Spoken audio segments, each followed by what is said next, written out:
Pernah kepikiran nggak kenapa sih ponsel yang lagi Anda pegang ini rasanya pas banget di genggaman? Atau kenapa secangkir kopi di kafe favorit Anda itu rasanya selalu sama? Mau beli di cabang manapun? Jawabannya, itu semua bukan kebetulan. Semuanya adalah hasil dari proses desain yang sengaja banget direncanakan. Nah, ini dia pertanyaan utamanya.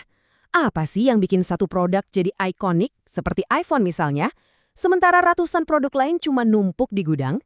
Apa yang mengubah kedai kopi biasa jadi fenomena global kayak Starbucks? Rahasianya ada di kekuatan desain yang cerdas dan inovasi yang gak ada matinya. Dan ini bukan sekedar opini loh, ini data. Coba lihat grafik ini.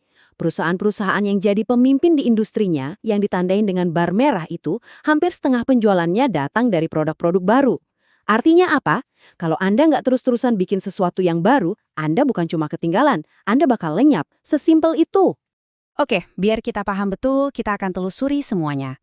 Mulai dari kenapa inovasi itu harga mati, lalu kita bedah siklus hidup sebuah produk, setelah itu kita lihat gimana prosesnya dari ide jadi kenyataan, dan teknik-teknik desain yang cerdas.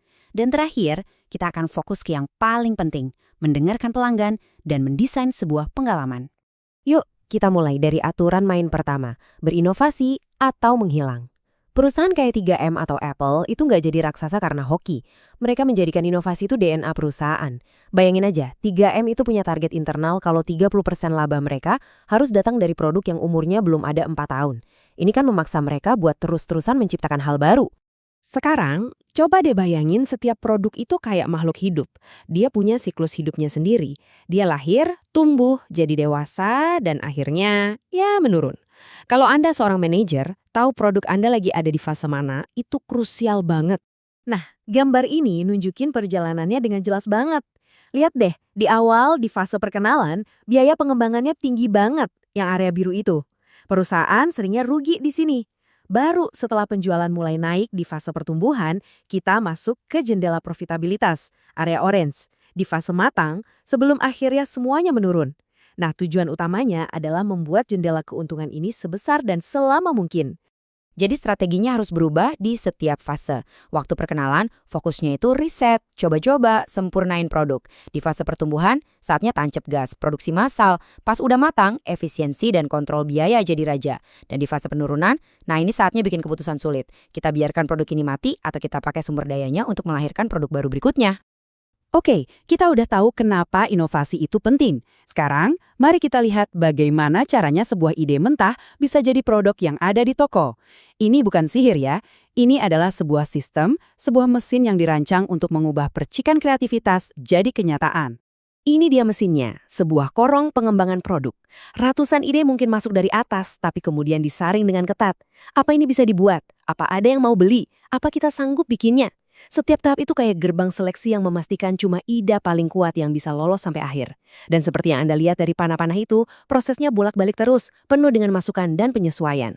Sekarang kita masuk ke ruang mesinnya nih. Gimana caranya perusahaan memastikan produk yang mereka buat itu nggak cuma kelihatan bagus, tapi juga andal, gampang diproduksi, dan hemat biaya? Jawabannya ada di beberapa teknik rekayasa yang cerdas banget. Salah satu alat paling ampuh itu namanya rekayasa nilai.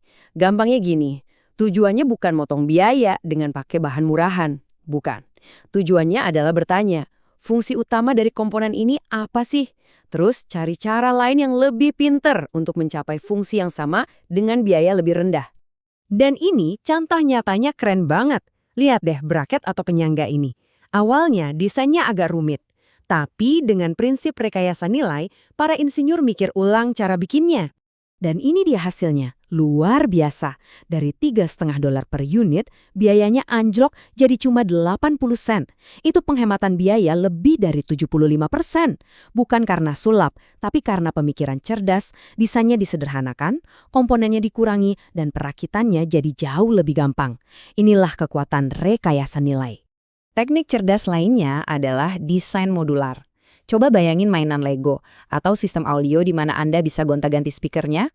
Buat pelanggan, ini artinya kustomisasi. Buat perusahaan, ini artinya efisiensi.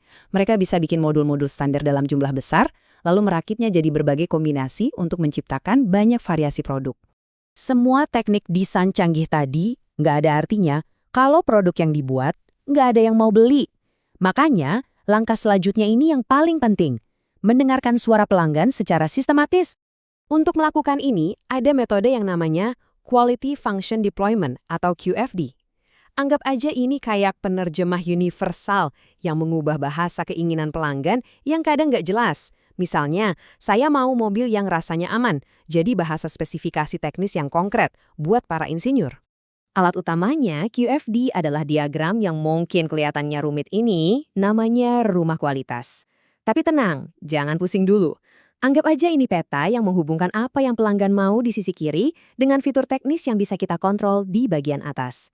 Jantungnya rumah ini ya matriks di tengah itu, tempat kita nyambungin apa kata pelanggan dengan bagaimana kita akan mewujudkannya. Proses membangunnya itu logis banget kok. Pertama, kita cari tahu pelanggan maunya apa. Terus, kita tentukan fitur teknis apa yang bisa kita kasih. Di tengah, kita hubungkan keduanya buat lihat fitur mana yang paling penting. Setelah itu, kita bandingkan diri kita sama pesaing. Dan terakhir, kita tetapkan target teknis yang jelas dan terukur buat tim insinyur. Ini cara mengubah opini jadi data. Dari tadi kita banyak ngomongin produk fisik ya, tapi gimana dengan jasa?